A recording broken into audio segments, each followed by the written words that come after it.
After years of talks, July 7, 2019 marks the date when 54 African countries signed the African Continental Free Trade Agreement, effectively making Africa the world's largest free trade area by number of countries since the formation of the World Trade Organization.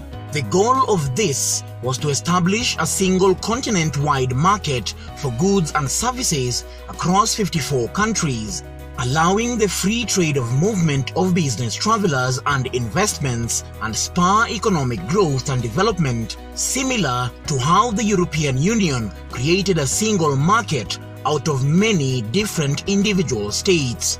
By increasing regional trade, lowering trade costs, and streamlining border procedures, full implementation of the pact would be a huge step forward for Africa, demonstrating to the world that it is emerging as a leader in global trade. And so, what if this giant African market gives rise to a new country? A fusion of all 54 countries into one massive and partitioned state called the United States of Africa. The United States of Africa, or USA in short, would form out of 54 sovereign countries which together cover 6% of Earth's total surface and 20% of its land. As a single country, the United States of Africa would cover a gargantuan area of 30 million square kilometers, definitively making it by far the biggest country in the world, 3 times the size of Canada, the US, and China, and 70% of all of Asia. The total population here would be 1.3 billion, meaning the United States of Africa would come out as only the 3rd most populated country in the world, still behind China and India. Currently, the planet's population is 7.5 billion and growing every year. By 2050, it is estimated to be close to 10 billion. This population boom will be dominated by the United States of Africa, which would be the youngest country on Earth, with a median age of about 19.7 years. In other words, if you lined up everyone in the United States of Africa by age, the people in the middle would only be 19 years, a whole decade younger than the global average of 30.4 years. As a point of comparison, that is much younger than Germany's 47.1 years or Japan's 47.3 years. Official UN estimates put Africa's population at a massive 4.4 billion people by the end of the century. Staying on population, the most populated city within the United States of Africa would be a mega city called Lagos, currently located in Nigeria, which is the biggest city in all of Africa with a population of over 20 million people. For some comparison, Tokyo, the largest sprawling megacity in the world, has over 37 million, and New York, the largest city in the United States, has a smaller population of just barely 19 million. The best European comparison would be to say bigger than Istanbul, Turkey, and way bigger than London. Other big cities in the United States of Africa would be the Egyptian city of Cairo, with a population of over 18 million, which is bigger than Los Angeles in the US and roughly the same size as Osaka in Japan, and Kinshasa in the Democratic Republic of Congo with a population of 14.3 million, comparable to Moscow in Russia or Sao Paulo in Brazil. Despite their size and population booms, none of these countries would be the proposed capital of the United States of Africa. That privilege would be bestowed upon the city of Addis Ababa in Ethiopia. The city gained international significance as the headquarters of the African Union, where African heads of states currently hold meetings. However, you see, this city holds a lot of historical significance. Unlike many other African capitals, the founding, growth and development of the city are not rooted in colonization, since the country successfully fought off Italians whose efforts to become their colonial masters were rendered futile. The outcome of the Ethiopia-Italian War ensured Ethiopia's independence, making it one of only 2 African countries never to be colonized, and turned Ethiopia into a symbol of freedom for black people globally. The United States of Africa would also adopt a single currency. This step resembles the process of European integration and the agreements worked out there. By 1999, many countries joined the European Union, and the link between the economies was strengthened by creating a common currency, the euro.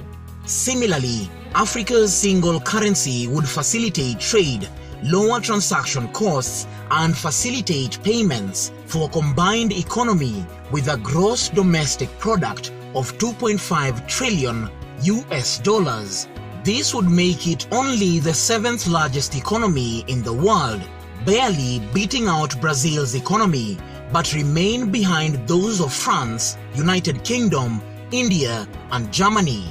The GDP per capita of the United States of Africa would only be $1,997 per year, placing it just above Honduras and Nicaragua, and firmly in the low middle-income economy bracket. Africa is considered to be the most linguistically and ethnically diverse continent on the planet, with estimates putting the number of languages spoken at as many as 3,000 languages, challenging even the largest translation companies to get to grips with all of them.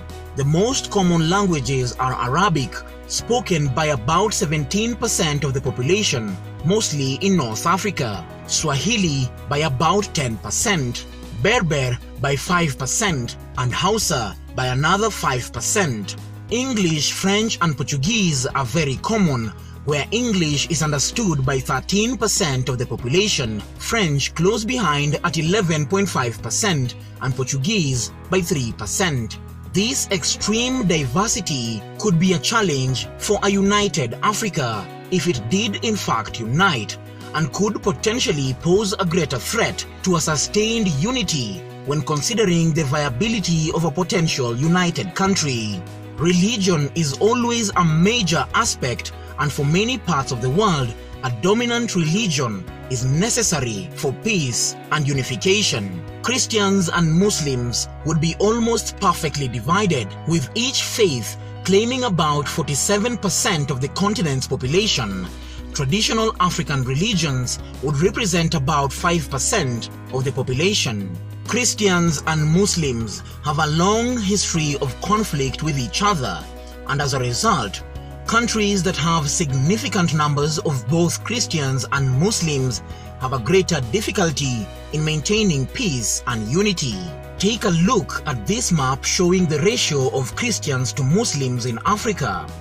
Muslims dominate the north, while Christians dominate sub-Saharan Africa.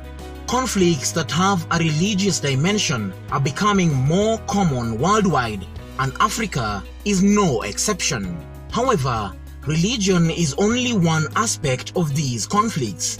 They can also be ethnic conflicts or conflicts over power or resources. There is no conflict based purely on religion. Basically, one must distinguish between 2 types of religious conflicts. In interreligious conflicts, the conflict parties differ in the religious groups. These can overlap with ethnic identities, and it is clear that heterogeneous societies are more vulnerable to triggering conflicts along these lines. This is different from theological conflicts, which are mostly about religious ideas. For example, radical Muslim groups demand the introduction of strict Sharia law in their areas of influence. Extreme religious and ethnic diversity would pose a challenge in creating a unified Africa where peace could be achieved. At first, it may not seem so, but climate and geography would also play a major role in a unified Africa. If you look at every map, Africa is taller than it is wide, something which has created small but diverse climate zones, creating different cultures throughout the continent. Go to areas where a desert climate prevails, for instance, the Sahara Desert, and you will find less of a cultural tendency towards establishing permanent homesteads, farming the land, and accumulating lots of possessions. Here, the climate does not support that sort of fixed location culture, and you may find a more nomadic lifestyle prevailing. The same climate type means a similar culture can develop and would be a path of most resistance to have people from different cultures get along and coexist with a stronger identity. There is so much more that goes into uniting people to form a country, and we'll just have to wait and see if implementation of the African Continental Free Trade Agreement will make the United States of Africa a reality. I hope you enjoyed watching this video.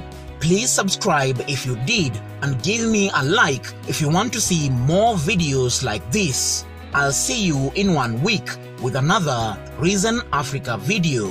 Thank you so much for watching. I'll see you next time.